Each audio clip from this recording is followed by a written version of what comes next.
Hey guys, how we doing? My name is Elias. If you are new here and you like car stuff, hit that button below to subscribe. So, as the title states, we're going to be talking about cold air intakes. More specifically, cold air intakes available for the Honda Civic Type R.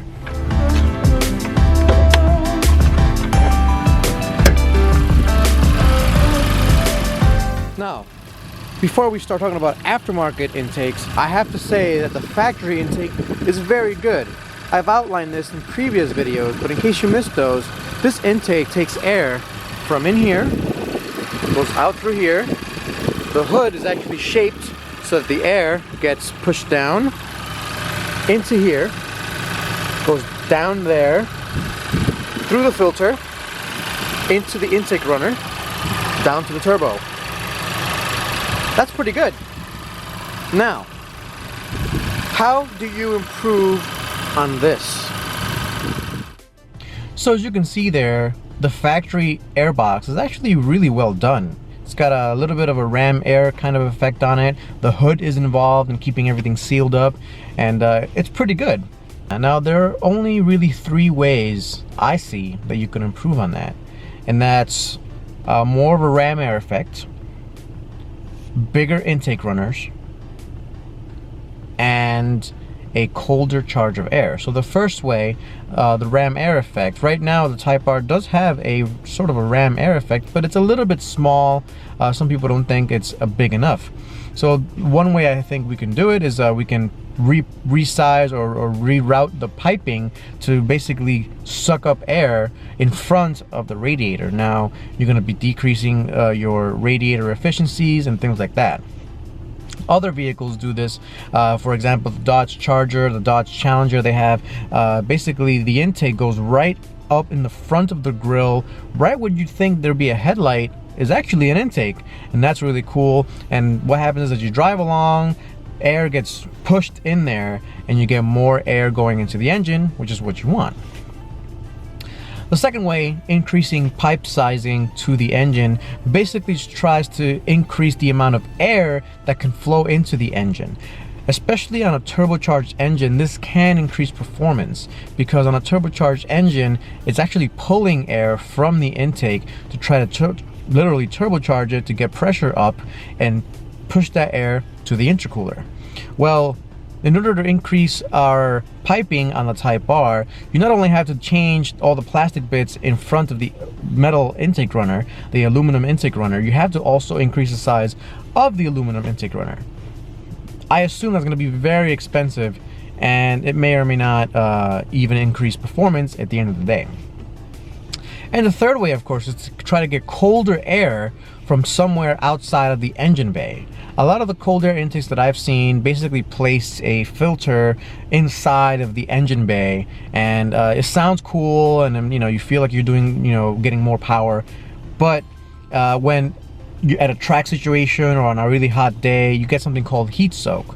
Well, the way to combat that is to run piping somewhere outside the car. Going back to the Charger intake, they use that front intake all the way in the front of the car. That's of course going to help get the coldest possible air into the engine. Now, getting colder air means denser air, and denser air has more oxygen, so more oxygen means you can burn more fuel. More fuel, more power, and that's how you gain more power with colder air. So far, there are only 3 different intakes that I've seen on the market: the Injen, the Mishimoto, and the Venturi for the Civic Type R.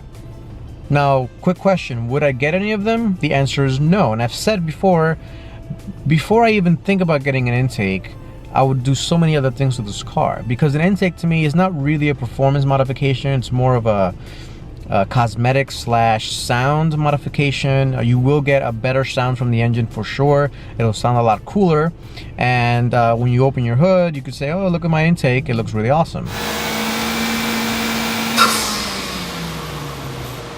Well, that's not really for me. I'm more of a performance-oriented guy. I want reliability and higher performance. That's my thing. Well, none of the intakes have proven to me that they actually are able to get way more air into the system, into the engine. And Vid Viper, I keep going back to Vid Viper, he's basically the Honda tuner right now. He tunes all the 10th gen Civics really well, using K-Tuner, using Honda, using Motec.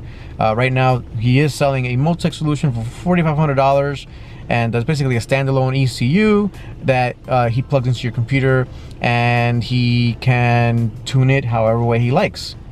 So using that system, he's tested independently different intakes. Now, he has no skin in the game, you know, he's not selling his own intake, so I can trust him when he says that the Injen intake does not give you more power. But the real way to increase your engine power right now is through a tune, and the only real way to do it right now is through that Motec solution, or you can wait till March 30th for Honda. Hopefully K-Tuner throws its hat in the ring too.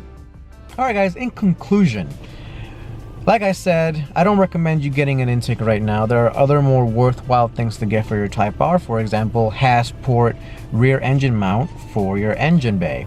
It's going to be a lot better in terms of performance, in terms of getting traction down, and it could possibly maybe fix the gear grinds. I don't know. I'm going to try it out. There's more parts coming out for the Type R, like the clutch master cylinder. There's a clutch delay valve coming out soon. I'll be getting that very soon and testing that out for you guys.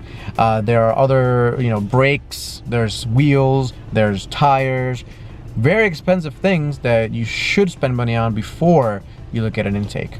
But it's just my 2 cents, and I hope you enjoyed the video, guys. So if you have any questions, as always, feel free to put them down below, and I'll catch you guys next time.